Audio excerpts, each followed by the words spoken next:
ساگودانہ کی کھیر کے بنانے کا طریقہ، فوائد و اثرات اور مزاج۔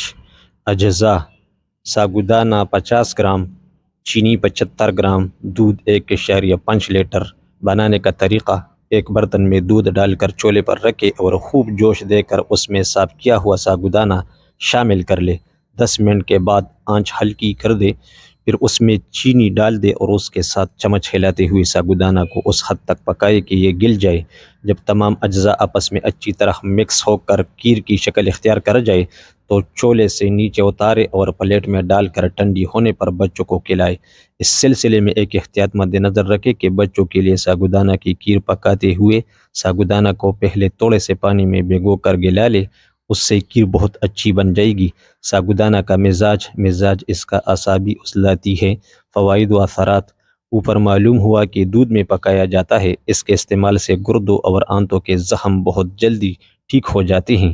یہاں تک کہ گردوں اور آنتوں سے خون اور پیپ بھی آتی ہو تو اس کی کھیر کئی دن تک کھلانے سے یہ تکلیف رفع ہو جاتی ہے۔ ساگودانہ سے جسم کو توانائی حاصل ہوتی ہے۔ کاربوہائیڈریٹ فراہم کرنے کا سب سے اہم ذریعہ ہے۔ اسہال، پیچش اور گرم بخار کے مریضوں کے لیے بہترین غذا ہے۔ گرم مزاج والوں کے لیے قوت باز زیادہ کرتا ہے اور گرم مزاج میں تحریک باء بھی اس کے استعمال سے خوب ہوتی ہے۔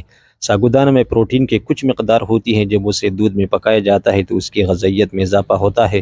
عام طور لوگ اس کی افادیت کے بارے میں غلط مبالغہ کرتے ہیں۔ جو کچھ بھی ہو، صرف بچوں اور گرم مزاج والوں کو پیدا کرتی ہے۔ اگر کلپ پسند آئی تو اسے لائک کر دیجئے، دوستوں کے ساتھ شیئر کریں۔ چینل پر نئے ہو تو میرا چینل ضرور سبسکرائب کریں۔ السلام علیکم ورحمۃ اللہ وبرکاتہ۔